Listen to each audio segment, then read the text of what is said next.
मुक्ति पंथ जय पंजग वेद निराला नव ज्योति जगाने वाला हरि नाम यही हरि नाम यही जग में मंगल की आरती पापियों पाप से भागवत भगवान की आरती पापियों पाप से आरती पावन पुण्य पापों मिटाने वाला की पावन पुण्य पापों को मिटाने वाला हरि हरि कराने वाला सुख करिए श्री रघुसूदन की आरती पापियों भागवत भगवान की आरती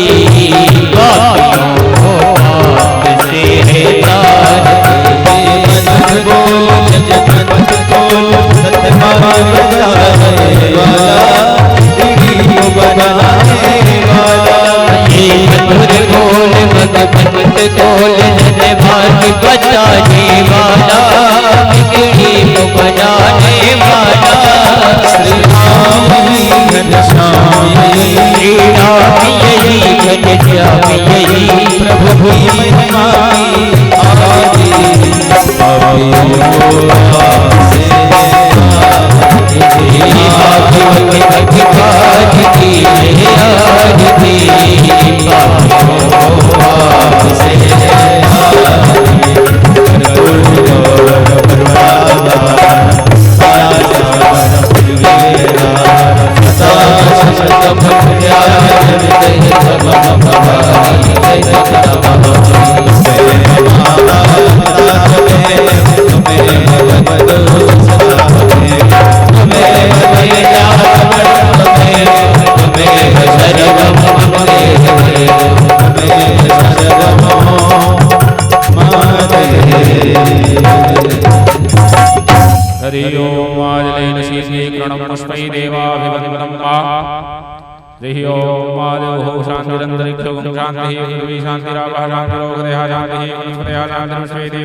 करो। तुम्हारे पिताजी का तुम्हारे पूर्वजों का बहुत नाम सुना है, अपने पूर्वजों का नाम दोबारा आओ तुम। इतने पर देवता भी पहुंच गए। दैत्यों ने कहा देवी जी एक भी वो दिन की तरफ नहीं जाना चाहिए। मोहिनी भगवान ने कहा एक पंक्ति में देवता बैठ जाए और एक पंक्ति में दैत्य बैठ जाए। कलश उठाया हाथ में और कहने लगे देखो देखो देखो भाई, हमें तो ऐसा लगता है कि ये अमृत किसी जल से निकला हुआ है। इसमें ये तो स्पष्ट दिखाई दे रहा है कि नीचे नीचे अमृत है और ऊपर ऊपर जल है। तुम्हारा भाईचारा भी ना गड़बड़ हो, कहो तो ये जो ऊपर का पानी पानी है, जल जल तुम्हारे भाइयों को इन देवताओं को पिला दिया जाए और अमृत तुम्हें पिला दिया जाए। दैत्यों ने कहा अब आप ऐसा लगता है कि किसी बड़े खानदान से हो, हमारे साथ गड़बड़ ना करोगे, इसलिए आप जो चाहो वही करो। और फिर क्या, दैत्य रोग सुधा अमृत का पान करते रहे और देवताओं को प्रभु ने महाराज वह घट भर का जो अमृत था सारा पिला। सुखदेव स्वामी कहते हैं जैसे ही देवताओं ने अमृत पान किया तो महाराज उनका बल पराक्रम वापस आ गया और पुनः देवताओं और दैत्यों के मध्य युद्ध हुआ। और देवताओं और दैत्यों के मध्य जब युद्ध हुआ तो एक एक कर को चुन चुन करके सभी देवताओं ने दैत्यों का वध कर दिया, मूर्छित कर दिया, सबको मार दिया और पुनः स्वर्ग में आकर के निवास करते लगे। दैत्यों के जो गुरु थे श्री शुक्राचार्य जी, शुक्राचार्य जी ने अमृत संजीवनी बूटी से सबको जिला दिया और राजा बलि से कहने लगे, दैत्यों के राजा बलि से कहने लगे भाई ऐसा करो तुम फटाफट एक के बाद एक ऐसे सब यज्ञ कर डालो और मामला सब अपने आप हो जाएगा, तुम ही राजा बन जाओगे और इन देवताओं का सब मामला बिगड़ जाएगा। अब तो महाराज दैत्यों के राजा बलि एक के बाद एक, एक के बाद एक, एक के बाद एक, एक के बाद एक ऐसे 99 यज्ञ कर डाले। और जब महाराज 100वां यज्ञ प्रारंभ हुआ तो साक्षात भगवान नारायण को प्रभु बावन के रूप में आना है, जिनकी झांकी का हम लोगों ने कल दर्शन किया। अब देख लो कथा कितनी पीछे चल रही थी, अब जाके पहुंचे हैं। और वामन भगवान को अवतरित होते देख सभी देवता प्रसन्न हो गए, अब हमारा काम बन जाएगा। और फिर क्या, यज्ञोपवीत का समय आया। किसी ने कुछ प्रदान किया, किसी ने भिक्षा में कुछ प्रदान किया, किसी ने आसन, किसी ने कमंडलू, किसी ने भिक्षा का पात्र। और देवगुरु बृहस्पति जी ने कान पर महाराज सुंदर मंत्र फूंक दिया। भिक्षा जो मिला लेकर पहुंचे। राजपति जी ने कहा ये ना चाहिए, फिर क्या चाहिए, जाओ इस समय त्रिभुवन का राजा बलि है उसके पास जाकर के पूरा संसार का साम्राज्य मांग करके लाओ, तब मैं तुम्हें अपने शिष्य के रूप में स्वीकार। वामन भगवान चल दिए जहां राजा बलि यज्ञ कर रहे हैं। और वहीं जाकर के महाराज इर्द गिर्द यज्ञशाला के भूमि और एक गौशाला के समीप घूमने लगे। बलि महाराज बलि की जैसी ही नजर पड़ी वामन के ऊपर, मोहित हो गए। कितना अद्भुत स्वरूप है वामन भगवान का, बड़ा अद्भुत स्वरूप है। पूछने लगे तुम्हें कुछ चाहिए क्या, क्या चाहिए वामन? शुक्राचार्य जी यज्ञ की क्रिया को करा रहे थे, महाराज यज्ञ सब भूल गए। राजा बलि ने कहा महाराज मैं अपने आप को रोक नहीं पा रहा हूँ, यज्ञ को थोड़ी देर के लिए विश्राम करो, मुझे जाकर इस वामन से मिलने दो, मुझे समीप से जाकर निहारने दो, मुझे इनका दीदार करने दो। थोड़ी देर के लिए यज्ञ रोका गया। राजा बलि तुरंत यज्ञ के कार्य से निवृत्त होकर बाहर पहुंचे और समीप जाकर के वामन भगवान से कहने लगे, ए बटुक ब्राह्मण, आप यहाँ क्यों विचरण कर रहे हो? आपको क्या चाहिए? आपको देख कर ना मेरी जो है आस्था उमड़ पड़ी है। बताओ आपको क्या चाहिए? क्या तुम्हें बड़े बड़े कोठी बंगला चाहिए? वह भी मैं तुम्हें प्रदान कर दूंगा। और तो और सुनो, यदि तुम कहो तो तुम्हें एक लोक का मैं राजा बना दूं। वामन भगवान ने कहा वो भी ना चाहिए। अच्छा तो तुम कहो तो तुम्हारी जैसे किसी बामनी कन्या से, ब्राह्मणी पुत्री से विवाह भी करवा दो। वामन भगवान ने कहा वो भी ना चाहिए। तो फिर क्या चाहिए? देना चाहते हो तो मात्र 3 पग भूमि दे। और फिर क्या? पदानि 3 दैत्यानि सम्मितानि पदा, मुझे 3 पग भूमि दे दो, वही मेरे लिए बहुत है। 3 पग भूमि मेरी हो जाएगी, मैं उसी 3 पग भूमि में आसन बिछाऊंगा, वासन डालूंगा और वहीं बैठकर भगवान का भजन करूंगा। यह संवाद चल ही रहा था वामन और राजा बलि के बीच। शुक्राचार्य जी ने अपनी दिव्य दृष्टि से देखा, अरे राम राम, ना तो ये वामन है ना 53 है, ये तो साक्षात नारायण आ गया है। बार बार राजा बलि को शुक्राचार्य जी ने एक मंडप के अंदर बुलाने लगे। राजा बलि यज्ञशाला के अंदर न गए। अच्छा तो ठीक है, जहां तुम चाहो वहां से 3 पग भूमि नाम। पावन भगवान ने कहा ऐसे नहीं है भाई, ब्राह्मण है, आजकल किसी का कोई भरोसा नहीं। कोई कह देता है मंदिर बना लो, है ना, आसन बासन बिछाए लो, यही रहने लगो। 4 दिन बाद कह दे बाबा उठा ले अपना आसन बासन, निकल जा हमारे यहाँ के, बहुत दिन खाए के ताई तो यहाँ पड़ो है ना। किसी का कोई भरोसा नहीं, कब अपनी संपत्ति से धक्का मार के बाहर निकाल दे, है ना।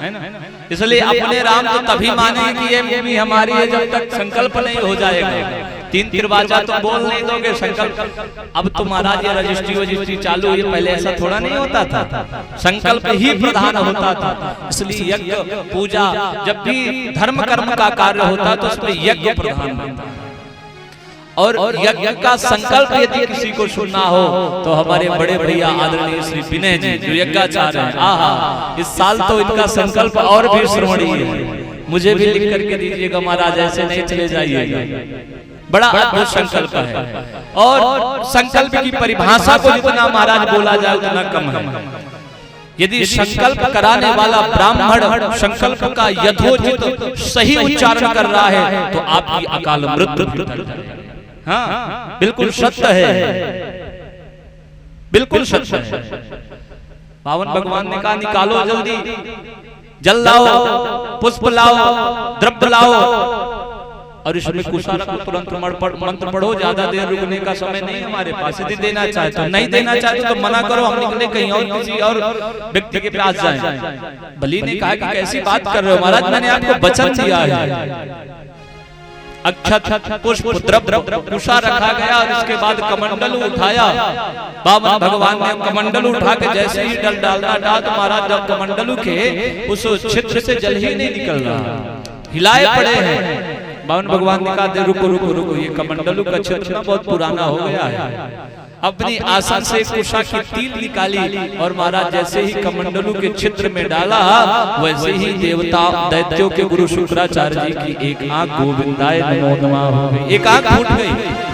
मानो भगवान ये कहना चाहते हो कि हे शुक्राचार्य जी, आपकी एक आंख तो बहुत अच्छी है। कौन सी? जिससे आपने मुझे पहचान लिया कि मैं देवताओं का अधिपति नारायण हूँ। और दूसरी जो आंख है उसमें मोतिया बिंद हो गया, में उसमें तनिक ऑपरेशन है। और महाराज फिर संकल्प हुआ। संकल्प में बामन भगवान पढ़ने लगे, ब्राह्मण रूपाय वामनाय इमानि त्रीणि पदानि पृथ्वीम अहम तुभ्यम शम प्रददे। जैसे ही संकल्प पूरा हुआ, बामन भगवान ने विराट रूप धारण किया और एक पग भूमि के नीचे सारे लोग और एक पग भूमि में महाराज आकाश के सभी लोग नाम लिया। बलि निहारने लगा। प्रभु ने कहा बता तीसरा पग कहाँ रखूं? बलि हाथ जोड़ करके बोला, हे भगवान आप कृपा करके मुझे ये बताएं कि धन बड़ा होता है या धनवान? ठाकुर जी ने कहा धनवान बड़ा होता, धन बड़ा नहीं होता।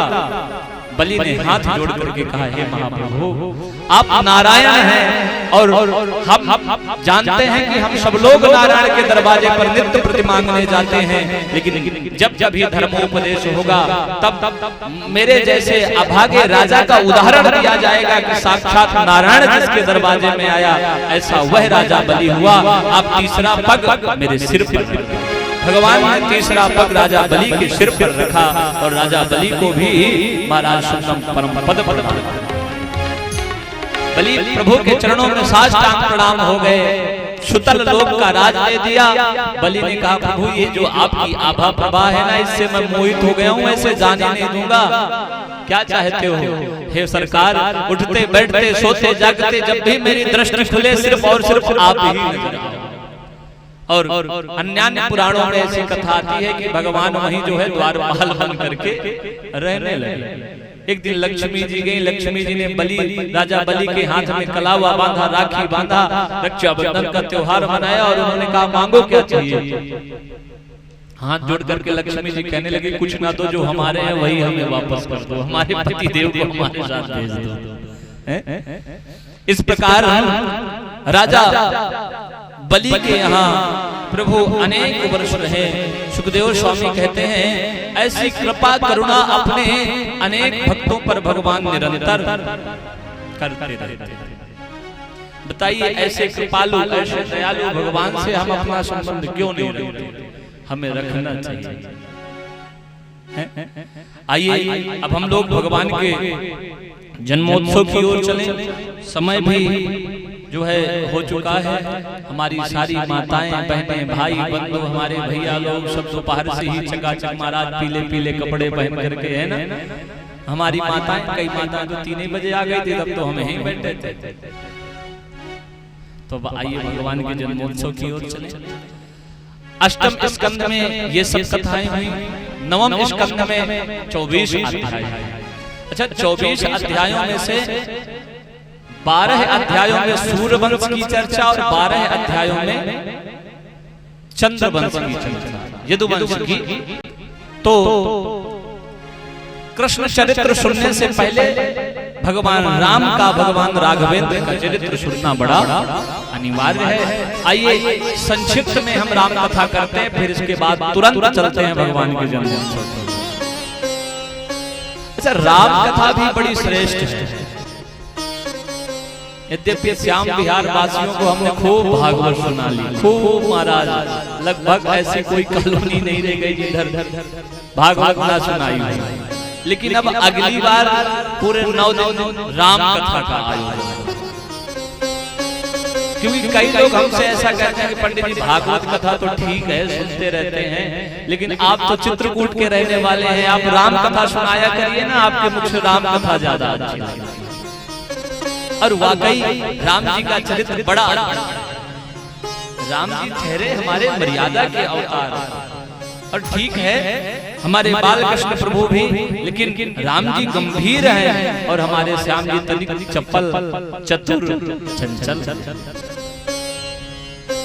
तो कभी जब राम जी चाहेंगे तो विशेष चर्चा हम पूरे 9 दिन आध्यात्म रामचरितमानस की चर्चा, जब भी राम जी चाहेंगे तब।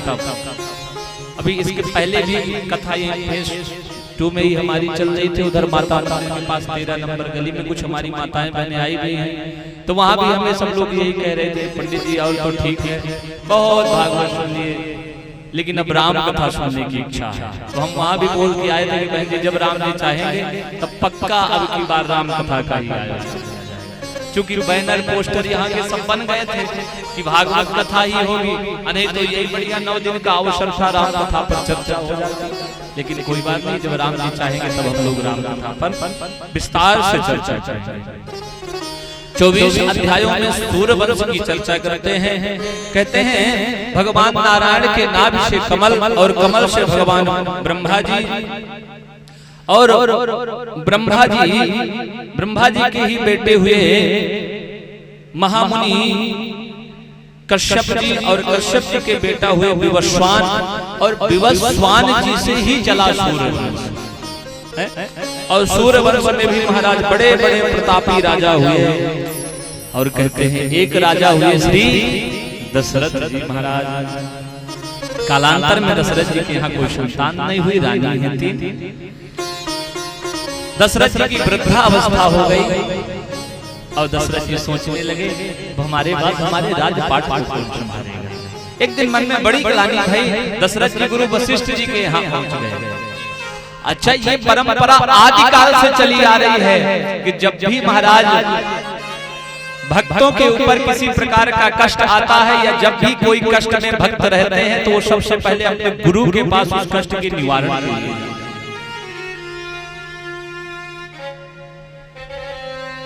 वशिष्ठ जी के यहाँ गए, वशिष्ठ जी ने आज्ञा दी, हम वचन देते हैं भगवान यज्ञ का यज्ञ नारायण भगवान का आयोजन करेंगे, और यज्ञ के आयोजन से प्रसाद स्वरूप हमारे घर बालकों का जन्म होगा। और श्रृंगी ऋषि जी को बुलाया गया, श्रृंगी ऋषि के द्वारा पुत्र कामेष्ट यज्ञ करवाया गया, और पुत्र कामेष्ट यज्ञ में साक्षात भगवान यज्ञ नारायण। अब आप समझ लो कि यज्ञ की प्रक्रिया आदिकाल से नहीं अनादिकाल से। यज्ञ क्यों श्रेष्ठ है? यज्ञ श्रेष्ठ क्यों है? देखो राम जी की भी प्राप्ति भई तो कहां से? यज्ञ से। राम जी का विवाह हुआ तो कहां से? यज्ञ की रक्षा करने गए तभी तो विवाह हुआ। तो यज्ञ से हमें कुछ ना कुछ मिलता ही है, यज्ञ कराना कभी विफल जाता ही नहीं है। हम भी भगवान से कामना करते हैं, हे यज्ञ नारायण भगवान, हमारे समस्त जनता जनार्दन पर आपकी खूब खूब खूब कृपा बनी रहे, और इसी तरह हर वर्ष यज्ञ का आयोजन होता रहे, है ना? यज्ञ महाराज यज्ञ बड़ा श्रेष्ठ है। यज्ञ साक्षात भगवान यज्ञ नारायण प्रकट भय, हाथ में चरु लेकर, खीर लेकर, और उस चरु को उस चरु को खा करके तीनों रानियां गर्भवती हो गई। कालांतर में रानियों के गर्भ से बालक हुए। साक्षात जगदीश जो बड़े पुत्र थे महाराज दशरथ के, उनका नाम रखा गया राम। भरत, लक्ष्मण, शत्रुघ्न, चार चार पुत्र हुए। अब तो दशरथ जी महाराज आनंद में, कहा एक पुत्र नहीं था, कहा आज भगवान यज्ञ नारायण की कृपा से घर में चार चार पुत्र हैं और खूब उत्सव मनाया जा रहा है अयोध्या जी में। अब हम भी भगवान राम जी का चिंतन करें, राम जी का स्मरण करें।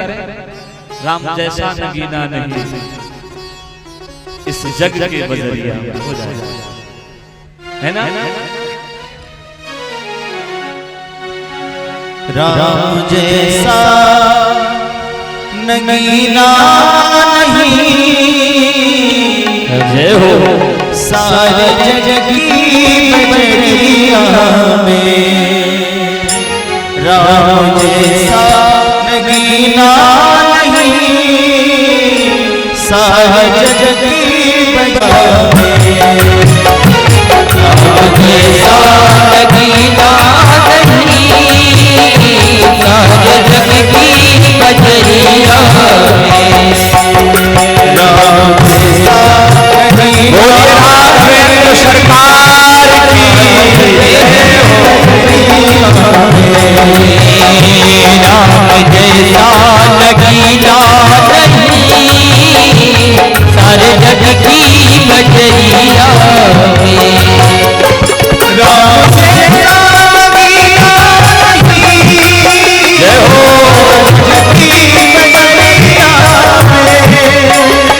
राम जैसा जग की बजरिया में। सारा संसार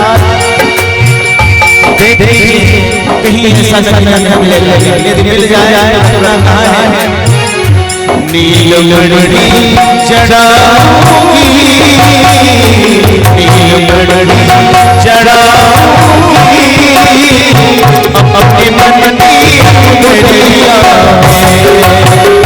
नीलमणि चढ़ाऊंगी अपने मन की बजरिया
रटना चाहूंगी अपने श्यामल चेहरिया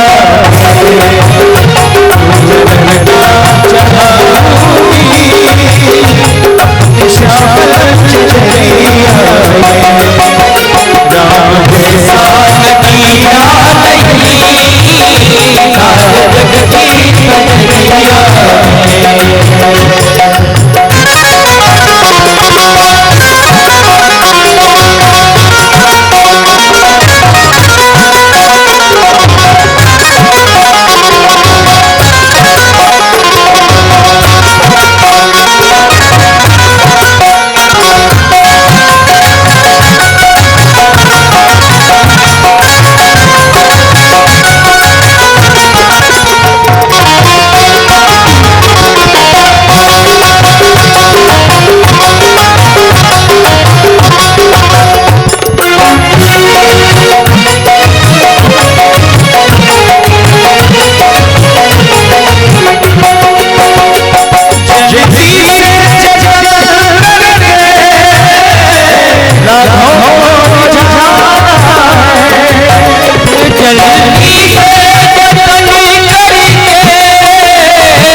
बोलिए राम। तो हमारा YouTube चैनल भी है, उसको आप लोग सर्च कर सकते हैं और उससे आप लोग जुड़ सकते हैं। संदीप कृष्ण शास्त्री जी। और ये जितने भी भजन हैं, इन भजनों को एक बार नहीं आप 1000 बार को मस्ती से सुनकर झूम सकते हैं, है ना। तो उसमें यज्ञ नारायण भगवान का दर्शन और यह आयोजन की हमारी याददाश्त जुड़ी रहेगी। या जो लोग नहीं, और महामुनि विश्वामित्र जी के आगमन में विश्वामित्र जी ने राजा दशरथ जी से प्रार्थना करी, आप अपने चारों पुत्रों को ना सही 2 पुत्रों को ही यज्ञ की रक्षा करने के लिए हमारे साथ भेजो। राजा आना कहानी करने लगे। गुरु वशिष्ठ जी ने कहा, नाना संतों के ही आशीर्वाद से आपको पुत्रों की प्राप्ति हुई है, संतों की दया से ही आपको पुत्र मिले हैं, इसलिए आप संतों के यहाँ जाने से मना ना करो। और राम जी को लेकर के, लक्ष्मण जी को लेकर महामुनि विश्वामित्र जी गए। ताड़का सुबाहु मारीच आदि का वध किया और महाराज वहीं से मिथिला नगरी पहुंच गए। और वहां जाकर के राम जी ने धनुष भंग किया और राम जी का विवाह भगवती जगत जननी मैया जानकी जी के साथ हुआ। बोलिए सियावर रामचंद्र भगवान की। सभी अनुजों का भी वही विवाह संस्कार संपन्न हुआ। मिथिलापुर वासी सब प्रसन्न हो गए। राघवेंद्र सरकार अपनी धर्मपत्नी के संग पुनः अयोध्या आए। उनकी मैया सब प्रसन्नचित हो गई। सभी अपनी बहुओं का स्वागत किया, अभिवादन किया, अभिवंदन किया और सभी हंसी खुशी के साथ अयोध्या में रहने लगे। कालांतर में महारानी कैकेयी के द्वारा राम जी को 14 वर्ष का वनवास, ऐसा वचन दशरथ जी से मांगा गया। राम जी वनवास के लिए गए, भरत जी के लिए राजगद्दी मांगी गई, जिसे भरत जी ने कभी स्वीकार किया ही नहीं। और राम जी के संग जानकी जी भी गई, लखन लाल भी गए, और प्रयागराज होते हुए, श्रृंगवेरपुर होते हुए राम जी 12.5 वर्ष तक चित्रकूट धाम में रहे। चित्रकूट की महिमा महाराज जितना गायन करो, चित्रकूट का नाम सुनते ही हमारे शरीर के रोग संत जन कहते हैं चित्रकूट सब दिन बसत, चित्रकूट सब दिन बसत सिय प्रभ लखन समेत, जा पर विपदा परत है सोई आवते है देश। कामनाओं को पूर्ण करने वाले भगवान कामदानाथ जी भी हैं, जिन्होंने जब राम जी का भी समय बिगड़ा तो महाराज त्रैलोकी की राजा को भी उन्होंने शरण प्रदान किया। ऐसे हैं भगवान कामदानाथ। 12.5 वर्षों तक खूब वहाँ के ग्वाल भिल्लों ने राम जी की सेवा करी, वहाँ के लोगों ने महाराज खूब जानकी जी की सेवा करी, लखन लाल जी की सेवा करी। 12.5 वर्षों के बाद इधर अयोध्या वासी भी पहुंच चुके थे राम जी से मिलने के लिए। राम जी को लगा वनवास के समय में किसी भी प्रकार की विघ्न बाधा न आए, राम जी महाराज पंचवटी की तरफ प्रस्थान। कालांतर में जानकी जी का हरण करके रावण ले गया। राम जी सर्वत्र जानकी जी के विरह में महाराज हे खग हे मृग मधुकर श्रेणी तुम देखी सीता मृगनयनी, क्या तुमने मेरी जानकी को देखा है? राम जी ऐसा कह करके विलाप करने लगे। जटायु ने बताया लंका का राजा रावण उठा करके ले गया है जानकी को, प्रयास तो मैं किया लेकिन हे भगवान मेरा प्रयास असफल रहा। उसने अपने तलवार से मेरे पंख काट दिए। सच था महाराज, मैंने प्रण कर लिया था कि अपने जीते जी अपनी मैया जानकी को इस रावण के चंगुल से छुटा कर रहूंगा, लेकिन उसने तो मेरे पंख ही काट दिए। मैं बेबस हो गया। जटायु शोक में संतप्त होकर राम जी की गोद में ही अपने प्राणों का परित्याग कर देता है, और राम जी मार्ग खोजते खोजते खोजते खोजते सबरी मैया के आश्रम पहुंचा। और वो सबरी मैया जो कई वर्षों से राम जी की प्रतीक्षा कर रहे थे कि राम जी कब आए और कब मैं राम जी का दीदार करूं, कब राम जी को समीप से देखूं, कब अपने कुटिया को सुंदर सुंदर सजाऊं और कब राम जी का स्वागत करूं। एक बड़ा सुंदर अभी भजन चला था कुछ दिन पहले। मेरी झोपड़ी अभी एक सरसरी एक गीत गाया जाएगा, आप सब लोगों को आता, सब लोगों को ताली बजा बजा करके अपनी अपनी जगह में बैठ करके राम जी को मनाना है। अब तो अयोध्या में हमारे साक्षात राघवेंद्र सरकार, कनक बिहारी सरकार महाराज विराजमान हो गए। आओ सब लोग राम जी को अपने अपने जीवन में बुलाते हैं। मेरी झोपड़ी के भाग्य आज खुल जाएंगे राम, जय हो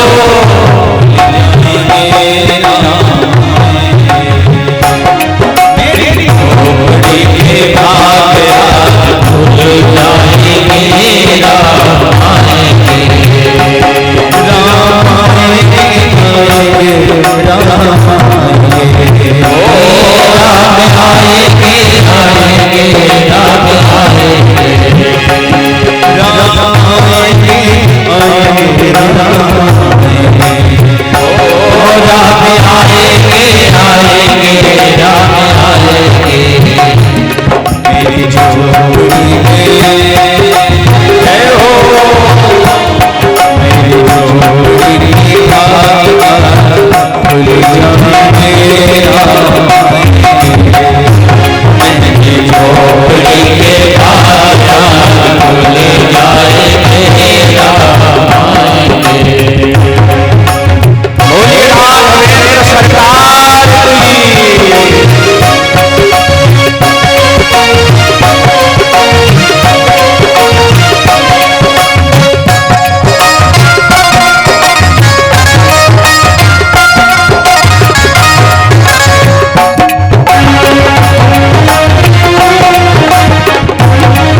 सभी लोग बोलेंगे मेरी झोपड़ी के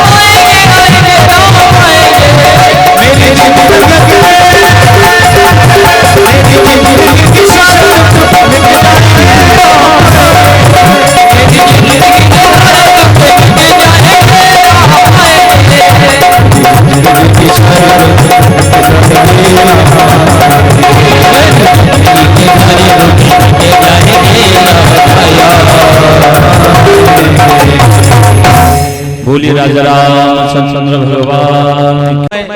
आप सबसे एक बात कहना चाहूंगा, भगवान जन्म नहीं लेते, परमात्मा अजन्मा है, भगवान प्रकट करता है। आचार्य जी हमारे श्याम बिहार में ऐसे कई विद्वान ब्राह्मण हैं जो ये भ्रांति फैलाते हैं कि भगवान का, कुछ लोग तो गर्भ से ही ठाकुर जी को बना करके न जाने क्या क्या खिलवाड़ बना रखा है। उन्हें पता ही नहीं कि क्या है सनातन संस्कृति, क्या है राम और कृष्ण, क्या है नरसिंह और वाराह।